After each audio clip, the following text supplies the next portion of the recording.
Hello, students. How we doing, biblical counselors? Okay, in the midst of everything that's happened, I know one thing you haven't forgotten, and that is the definition of biblical counseling. So let's say it all together. What is biblical counseling? Changing behavior biblically. That's right. Now, today we enter into a lecture that I think is going to be very helpful, honestly, for you individually. I think you're going to be able to take this lecture and help many people with it. We are going to start today on depression. And I want to give you, as we always do, what is that definition of the topic that we're dealing with. So I want to define depression. So everybody get their notes out. Roman numeral 1, defining depression. Large A. Depression is the constant state of not being able to move on from an unfulfilled expectation. Now mark it right there. Stop right there. The constant state of not being able to move on from an unfulfilled expectation. Depression.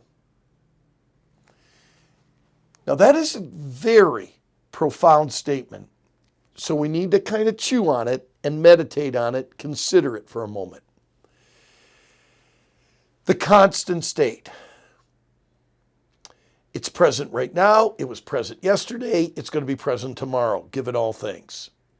There's this constant state. Nothing is changing. And what is not changing? I can't move on. I just can't move on from something obviously bad that happened. What was the bad that happened? Something I expected in this relationship. Something I expected from God. I thought he was this kind of God. Something that I expected didn't happen. And I can't move on. So therefore, there's no hope. I have lost my hope. I'm in this constant state that I can't move on from an unfulfilled expectation. And that brings depression. Now, we're going to obviously explain this in more detail. But that definition is classic. The constant state of not being able to move on from an unfulfilled expectation, that will cause depression. It stems from the wrong handling of disappointments. Now, what is a disappointment? A disappointment is an unfulfilled expectation. You expected to finish college this semester. Whoa, unfulfilled expectation. You're disappointed. Now everyone, class, you got to get this. Disappointments are not sin. Being disappointed, we can't go through this life and not be disappointed. It is how you handle those unfulfilled expectations. Depression comes when you are in this constant state that you can't move on from something that you expected that didn't happen. And you just can't move on. You become hopeless. There's nothing's going to be in the future. You believe you're in this constant state. Having a disappointment is not bad. Not being able to move on from that disappointment is going to cause doubt, discouragement, depression, despair, and even death. So we've got to deal with our disappointments in our life. There are going to be things that happen all the time. You know, right now, me sitting on the other side of a camera is not what I expected. It's a disappointment. I think you guys know how much I loved coming into Revels 207, seeing you guys. But I got to move on from that. It ain't going to happen. You guys are not going to be in that Revels 207 with me again. So what do I got to do? If I just say, oh, it's not what I expected, and I suck my thumb, and I'm in this constant state, and I can't move on. No. I'm going to do everything I can on this side of the camera to help you become the laborer in the harvest that you need to be. Hey, listen, gang, we got to take the disappointments in our life and we got to learn how to handle it. We're going to learn how to do that. It'll probably be the next lecture because this is a kind of a two-parter. But it's very, very important that we learn how to move on. Okay, let's look at this. It stems from the wrong handling of disappointments in life. Prolonged unbelief and doubt about God's sovereign good hand in a person's life leads to a depressive state. There's nothing that they can believe in ahead, so they live in this constant state of not being able to move on from an unfulfilled expectation. This prolonged state may produce a chemical imbalance that causes depression in a person's mind. Brother Schuttler, Dr. Schuttler, do you believe that there could be a chemical imbalance in somebody who's depressed? Yes, absolutely. But the question comes, what came first? Did a person have a chemical imbalance that caused them to be depressed, or did they not handle their disappointments properly, which produced a chemical imbalance in their brain and in their mind? Now, here's what I believe, and you need to hear this. I do believe in a thing called clinical depression, that there are biological reasons why a person may have a chemical imbalance. They could have been in a car accident that did something to their brain. There could be some chemical imbalance in a person. However, the majority, I don't know what the percentile is, but being in ministry for over 40 years, I'm going to tell you something. Probably way over 90% of what we call depression, a chemical imbalance, it's because they haven't handled their unfulfilled expectations right. And therefore, they're messed up in their mind now. There are chemicals being released in their mind because of their unbelief, because they can't move on from their unfulfilled expectation. It has caused a chemical imbalance. But what came first? Now, there is clinical depression in certain people, but I think it's far and few between of what we're dealing with today. Now, we've just said a lot. We could close the lecture right now, but let's get some notes written down. All right, here we go. B, signs of depression include, get ready to write now. Signs of depression include, number 1, sadness. Number 2, apathy. Number 3, loss of energy. And number 4, fatigue. Okay, so 4 signs: sadness, apathy, loss of energy, fatigue. These signs are accompanied by things. These signs are accompanied by, number 1, insomnia. 2, pessimism. 3, hopelessness. That's a big one. Insomnia, they can't sleep. Pessimism, everything's negative. 3, hopelessness. Number 4, fear. Depressed people are very fearful people. They believe it's okay, what happened to me now, it could happen to me again or down the road. Number 5, self-criticism. They can't move on. They become very critical and become critical of themselves. Number 6, loss of interest at work. Loss of interest of work, or marriage and activities, ministry. Number 7, difficulty in concentration. They are so consumed about that unfulfilled expectation that they have a difficulty concentrating on anything. Number 8, inability to enjoy pleasurable events. Nothing is enjoyable to them now because they can't move on from the unfulfilled expectation. If some of you right now have not been able to move on from the disappointment of not finishing on campus, no matter what happens in your family, whatever, nothing's pleasurable. You can't enjoy anything. It's been this was a huge disappointment for me personally. But I got to tell you what, I'm enjoying the 50 students that are on campus. I'm enjoying the things with my family right now, with Marilee and Luke. You can't stay stuck in this spot. You've got to be able to move on. I'm going to show you how I do it and how I believe the Bible tells us how we can do it, but that's going to be the next lecture. Number 9, loss of appetite. Sometimes it's even a gain of appetite. Sometimes depression, you either gain weight or lose weight. Large D. Depression can occur at any age, even infancy. Isn't that interesting? If a little child cannot get over an unfulfilled expectation, They can actually live in a depressive state at 4 years of age. I know you think, well, that's a chemical imbalance. Well, yeah, but why was it? Maybe that child has to be taught how to move on. Okay, this was disappointing. We didn't get to go to Disney World. Okay, we don't have to be depressed now. Let's move on to the next thing in life. And my heavens, normally a child should be able to do that. Large E. There are several types of depression. Number one, reactive depression. This is a reaction to a real or an imagined loss or other life trauma. Number two, so get ready to write this down, ENDOGENOUS.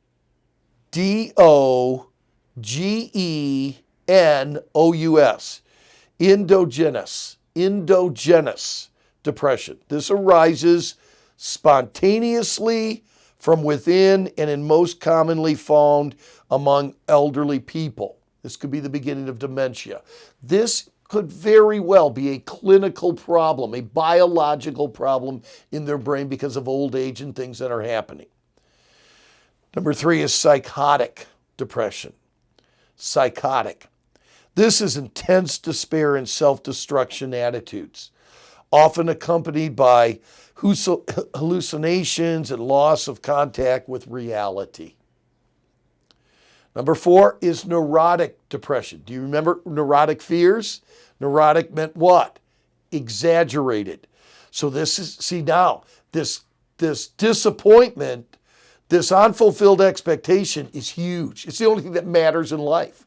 My life is ruined because I can't finish college. My life is ruined because I don't have this disappointment that happened in life. My life is absolutely ruined.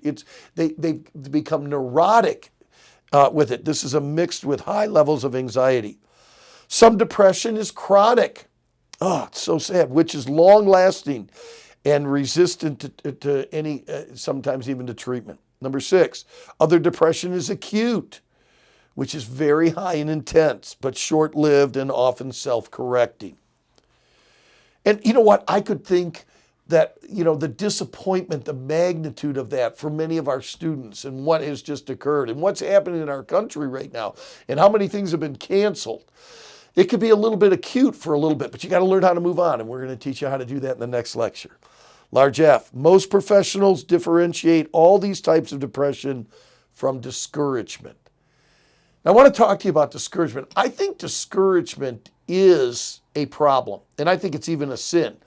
Right now, you're not ready to handle that. I'll explain that a little bit, but I think discouragement is the beginning of the wrong handling of a disappointment, and I'll explain that a little later. Discouragement would be defined as mild or usually temporary mood swings. It isn't extensive yet, but it's heading in the wrong direction. Hey, what does the Bible say about depression? Well, large A, Roman numeral 2, what does the Bible say about depression? Large A, depression is a clinical word. It's not found anywhere in the scriptures. And by the way, we need to realize that it does not. Psalm 69, 88, Psalm 102 are all songs of despair of the psalmist. It should be noted that each of them are written in the context of hope at the end, that there's always hope, and hope's going to be a key to overcoming this unfulfilled expectation. The Bible lists many people. Normally in class, we kind of go through these. So here's what I want you to do. I want you to post something for me, okay? Not required, but I'd be interested to hear you, students. I'm going to give you the names of the people that are here. I want to ask you who shouldn't be on this list, because there are people here, an unfulfilled expectation that they're not able to go through. They can't make it through. Tell me who shouldn't be on this list. Number one, Job. Did Job experience depression? Number two, Moses. Did Moses experience depression in dealing with the people of Israel? Number three, Jonah. Did Jonah experience depression? Number four, the children of Israel in their anguish of spirit under the bondage of Egypt. Number five, Peter. Did Peter, after he betrayed Jesus, did he experience depression? Elijah in 1 Kings running away from Jezebel, found himself in the Negev, in the Sinai Peninsula, wanting to die. Did Elijah experience it? Jeremiah over the lamentations of the people of Israel. And Jesus, did Jesus experience depression? All right, so here's what I want you to do. I want you to post me who you think should not be on this list. If you want to even write why, just a little quick reason why I don't think they should be on there. And then I want you to do something else. Can you name anyone else in the scriptures that you think did experience depression? A constant state of not being able to move on from an unfulfilled expectation. Oh, I want to give you one. It's a woman, but I won't. I'm not gonna. So I have 3 written out to the side here. You may have some others. I would love to see what you think of that and post those if you would. We'd love to know. Large C. The Bible shows us this side of humanity, but the emphasis is always on the hope then can be found rather than the despair. Roman numeral 3. So what causes depression, Dr. Shetler? Well, okay, so this is where we get a little sensitive here. Okay, there can be physical genetic causes. By the way, there's some things under here. Lack of sleep, improper diet. Hey, if you're not eating the right things, you can have a chemical imbalance.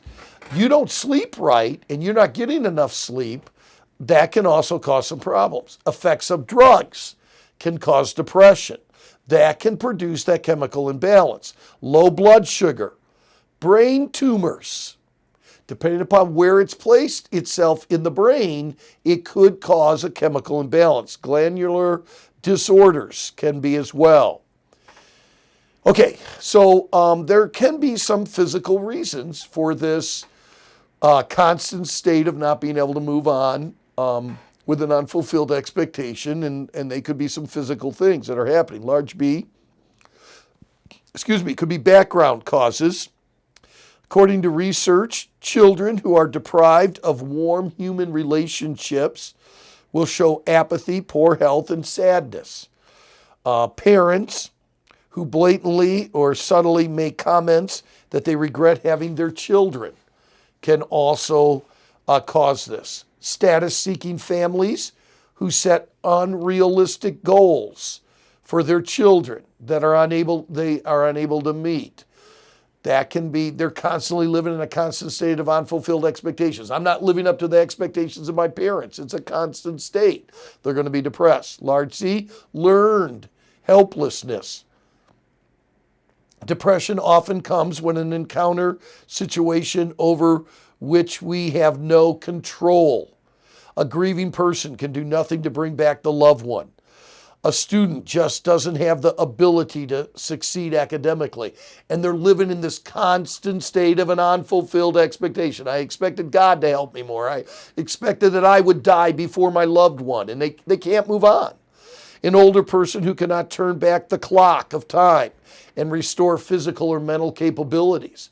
I got to tell you some things, there's things that I thought I would be able to do physically at 62 years of age, that because of the knee replacements and because of different things, I'm probably never going to be able to run a 10K again. I'm going to probably never be able to play tennis in any kind of shape or form the way I used to. I could live with that. This unfulfilled expectation of a constant state, or you got to move on. So there's physical things. You can't turn back the clock. Large D, negative thinking. Very little effort is needed to fall into a pattern of always looking on the dark side. See, they're looking at everything. Oh, yeah, see, it didn't happen again. See, oh, boy, this is terrible.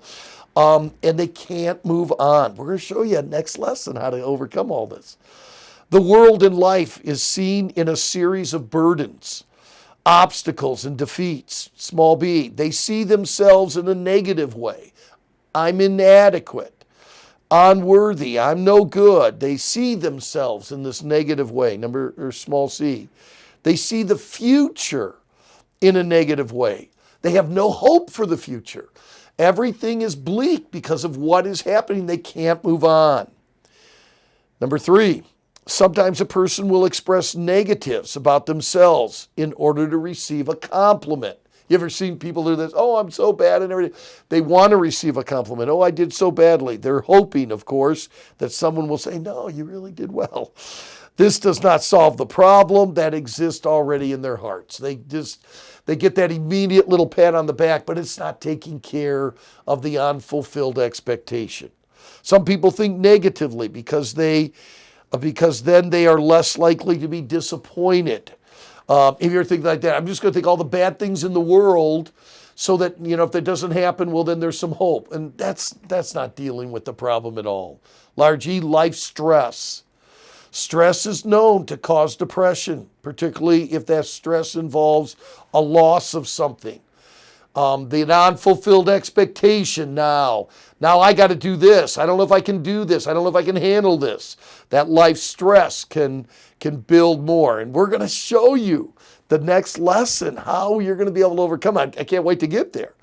This also includes the loss of people, death, divorce, anger, large F, anger. The oldest and most common cause of depression is anger. We haven't gotten to anger yet and explaining that, but I will, and you'll see how this happens. Matter of fact, we'll go through this kind of quickly because we're going to do a whole section on anger. Children are often not allowed to express their anger at home or school, and they have this constant unable to move on type of thing that's building up inside them. They're like a volcano. Churches condemn anger in a sinful way. The Bible does say, be ye angry and sin not. So there's a right way to handle anger. We're going to explain anger a little bit later. Let's move on from that. All these kinds of anger festers inside and eventually will come out in depression. Small a, hurt is the first emotion that is felt. Then anger is the second. Then revenge. Hurt, anger, revenge follows. This revenge then comes out in the one of three forms of a destructive action. Psychosomatic symptoms are occurred, and then, of course, depression. Okay, so we're going to stop here right now, and we're going to start at Roman numeral 4. I'm going to mark that right now in my notes. We're going to talk about the effects of the depression and then how to counsel depression, and I think it'll be really helpful. Then when we finish this next lecture, the lecture after that will be then your test on guilt and depression. Be ready to go. And I will tell you, the next lesson, you might want to bring someone in to watch the video with you. I really mean it. What I'm going to share with you on how David overcame incredible unfulfilled expectation in his life and how he overcame it is how you're going to learn how to overcome and how you're going to help others to overcome those unfulfilled expectations. Young people, we miss you. And I tell you what, it was disappointing, but we're ready to move on. I hope you are as well. And I'm looking forward to teaching you the next lesson on how to overcome depression.